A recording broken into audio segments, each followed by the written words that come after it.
देखिए, इस विषय में मुझे ज़्यादा कुछ कहना नहीं है।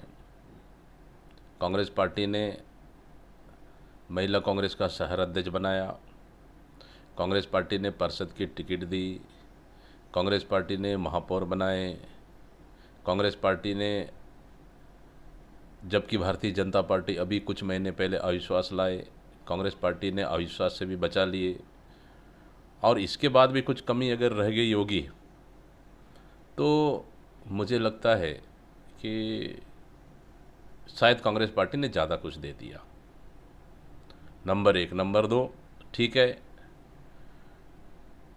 अगर कहीं दबाव में गए या अपने इच्छा से गए या कोई और प्लानिंग होगा तो वो जाने, उनको बधाई। दूसरी पार्टी में गए उनको बधाई, और उम्मीद भी है कि अगले समय फिर से भारतीय जनता पार्टी उनको महापौर बनाएगी। मुझे उम्मीद है वहाँ जाने के बाद, इसलिए शुभकामनाएं हमारी। देखिए, ये तो राजनीतिक विषय है, और नगर निगम तो पार्टी ने महापौर बनाए, नगर निगम तो उन लोगों ने चलाए। अब उसमें क्या हुआ क्या नहीं, इस संबंध में मैं तो नहीं जाना चाहता। लेकिन भारतीय जनता पार्टी लगातार आरोप तो लगाती रही, और आरोप में क्या सत्यता है क्या नहीं है, अब भारतीय जनता पार्टी जाने, सरकार उनकी, सब उनकी, अब वो जाने। इसमें मुझे इस संबंध में ज़्यादा कुछ कहना नहीं है। बीजेपी कहती है बारी बारी से कांग्रेस के जो नेताएं हैं रोज का रोज लाइन लगी हुई है और भाजपा में शामिल हो रहे हैं। देखिए, भारतीय जनता पार्टी अपना खुद का घर देख नहीं रही है, पहला चीज़। दूसरा, चुनाव लड़ने से ज़्यादा दूसरे पार्टियों के नेताओं को तोड़ने में लगी हुई है, इसलिए कि किसी को लालच दे दो, किसी को डराओ, किसी को धमकाओ, किसी को फंसाने का लालच, मतलब इस तरह से डरा धमकाने का राजनीति भारतीय जनता पार्टी कर रही है। मैं समझता हूँ लोकतंत्र में इसके लिए स्थान नहीं है। एक साइड कहती है 400 पार, और इतना डरी हुई है कि दूसरे पार्टी से नेताओं को लाने का काम कर रही है। मतलब उधारी लाकर भारतीय जनता पार्टी चुनाव लड़ना चाह रही है। तो भारतीय जनता पार्टी, इसका मतलब साफ साफ है कि इस लोकसभा चुनाव में पूरी तरह से डरी हुई है। पूरे प्रदेश के माहौल को आपने समझा है, क्या रहेगा इस बार प्रदेश की स्थिति? क्योंकि कल अंतागढ़ से भी दो जो पूर्व अध्यक्ष रहे उन लोग भी भाजपा में आए, और आज केसकाल में भी 500 लोग की आने की बात चर्चा में चल रही है। देखिए, पूरे प्रदेश में इस समय लोकसभा चुनाव 11 सीटों में कांग्रेस पार्टी मजबूती के साथ लड़ रही है, और 11 सीटों में हम भारतीय जनता पार्टी से ज़्यादा सीटें जीत कर जाएंगे। दूसरी चीज़,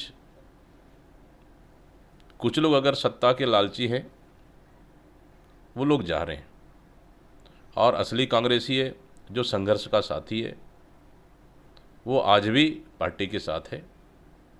इसमें कहीं कोई दिक्कत नहीं है, हम संघर्ष करेंगे, विपक्ष में हैं, 35 विधायक हैं, सड़क से लेकर सदन तक लड़ेंगे, और इस सरकार को हम लोग जनता के सामने बेनकाब करेंगे। प्रदेश की जिम्मेदारी के साथ साथ आपने बतौर जिम्मेदारी जिस तरह से टाटा की जमीन को वापसी कराया, ये हमारे देश से नहीं विदेश तक भी आपका नाम चर्चे में है। लेकिन एनएमडीसी जो निजीकरण की बात है, ये जनता पार्टी हमेशा कहती रही है कि ये बस्तर के मालिकों का है, लेकिन आज तक कोई पुख्ता प्रूफ आया नहीं। देखिए, भारतीय जनता पार्टी चुनाव से पहले कुछ बोलती अलग है, चुनाव के बाद करती अलग है। अभी भी विनिवेशीकरण के लिए पूरी तैयारी कर ली गई है, बोली तक लगा ली गई है, सरकार पूरी तैयारी कर ली गई है। विधानसभा चुनाव था, उनको चुनाव में जनता को लालच देना था, प्रधानमंत्री जी आके लालच देके चले गए। लेकिन अभी लोकसभा चुनाव के बाद नगरनार बिकने वाला है, विनिवेशीकरण होने वाला है, इसको कोई नहीं बचा पाएगा, नंबर एक। नंबर दो, कि भारतीय जनता पार्टी वोट हासिल करने के लिए किसी भी हद तक जा सकती है, इसकी कोई कल्पना कर भी नहीं सकता। ये भारतीय जनता पार्टी के एजेंडे में है। जैसे कवासी लखमा एक चर्चित नाम है, मजाकिया भी है और राजनीतिक में काफ़ी समय से सक्रिय है। क्या लग रहा है इस बार बस्तर में जो राजनीतिक सफर है उनकी, इस बार क्या लग रहा है पूरे बस्तर संभाग में जो इलेक्शन का दौर चल रहा है और आप लोग के पास कम समय है कांग्रेस के पास, तो कैसे मैनेज करें? बस्तर लोकसभा पहला चरण में, पहला फेस में है, नामांकन हो चुका है, सिंबल अलर्ट भी हो जाएगा, फिर हम लोग चुनाव भी मजबूती से लड़ रहे हैं। कवासी लखमा जी को बस्तर लोकसभा से पार्टी ने प्रत्याशी बनाया। कांग्रेस के वरिष्ठ नेता है, पूर्व मंत्री रहे हैं, 6 बार के विधायक है, अनुभवी है और बस्तर को जानते और समझते हैं, तो निश्चित रूप से उनको प्रत्याशी बनाने से फ़ायदा होगा और अनुभव का लाभ भी मिलेगा। छत्तीसगढ़ में इस बार कितनी सीटें आ सकती हैं? हम लोग 11 सीट मजबूती के साथ लड़ रहे हैं और छत्तीसगढ़ में इस समय भारतीय जनता पार्टी से हम ज़्यादा सीटें लाएंगे। मैं आपको बोला, मैंने कहा मैं गद्दार नहीं हूँ, मैं पार्टी के खिलाफ नहीं जाऊँगी, मैं बिकाऊ नहीं हूँ, इस वजह से मैं नहीं गई, मैं कांग्रेस भवन नहीं थी। ये कब की बात है? ये अविश्वास प्रस्ताव के लिए। अच्छा, अभी भाजपा जाने से पहले भी कुछ बातचीत हुई थी? नहीं, मेरा उसी दिन बात हुआ था। उसके बाद हम लोग कॉल भी करते थे, किसी भी चीज़ के लिए उनका कॉल बैक नहीं होता था। अविश्वास प्रस्ताव और अभी भाजपा जाने के बीच में एक लंबा गैप था, तो उस बीच में बात नहीं हुआ, उस बीच में कोई और बात की सूचना क्या आप लोगों ने अध्यक्ष महोदय को दिया है? क्या कुछ बात है? उन्होंने बात करी। आप कौन सी पार्टी पार्षद हैं? अम्बेडकर वाली नाम क्या है? दीपा नाथ।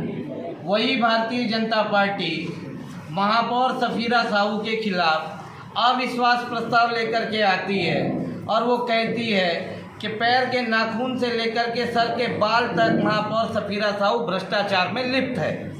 वही भारतीय जनता पार्टी महापौर सफीरा साहू के खिलाफ यह कहती है कि महापौर सफीरा साहू ने अपने निधि में भ्रष्टाचार किया है, उनकी फाइलें गायब है। तो वही महापौर सफीरा साहू आज भारतीय जनता पार्टी में चली जाती है, तो कहीं ना कहीं यह तो स्पष्ट है कि जिस तरह से पूरे देश में दबाव बना करके ईडी, आईटी, सीबीआई का डर दिखा करके अपनी पाले में लाने का कार्य किया जा रहा है, वही कार्य आज भारतीय जनता पार्टी ने करी है।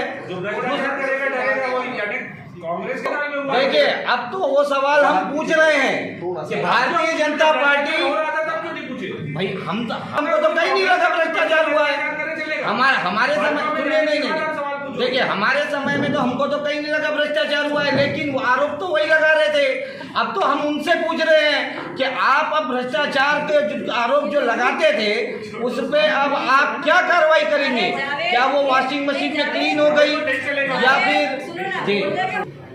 कांग्रेस का सरकार था उस समय, संजय पांडे जी ने आरोप लगाया था कि महापौर निधि का जांच किया जाए और महापौर निधि का जितनी फाइल है उस फाइल को खोला जाए, और उन्होंने ये भी आरोप लगाया था कि महापौर भ्रष्टाचारी है और महापौर भ्रष्टाचार कर रही है, और उन्होंने कमिश्नर को उन्होंने कहा था कि महापौर निधि का जांच किया जाए बोल करके उन्होंने कहा था। जब उन्होंने कहा तो हम लोग लगातार उनको बोलते रहे, लेकिन उन्होंने जब उनके सरकार आने के बाद में वो जब क्या महापौर जी का निधि का जांच नहीं कराना चाह रहे हैं, बिल्कुल कराना चाहिए, बल्कि तो अब खुल करके कराना चाहिए। अब आज वो अपने कहीं ना कहीं संजय पांडे जी ये दबाव बना करके महापौर को अपने पार्टी में ले गए हैं, तो क्या वो भ्रष्टाचारी बंद हो जाएगा? क्या भ्रष्टाचारी साबित गलत होगा? नहीं। आज भी संजय पांडे जी को अगर अपने जुबान में पक्का है तो आज भी वो महापौर निधि का जांच होनी चाहिए, और हमारे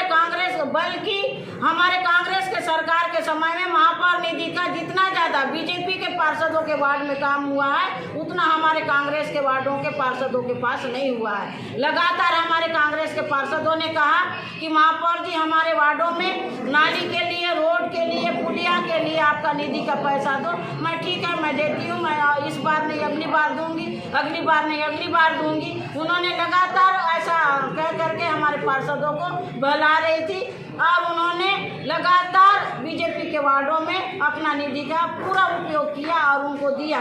तो उस समय में संजय पांडे जी हमारे महापौर को बोलती थी कि भ्रष्टाचारी है, और उन्होंने खुल करके धरना भी दिया और वहाँ नाराबाजी भी हुआ। आज अगर वो बीजेपी में चले गई तो वो क्या भ्रष्टाचारी नहीं हुई? भ्रष्टाचारी महापौर नहीं हुई? उसको खुलासा करना चाहिए संजय पांडे जी को।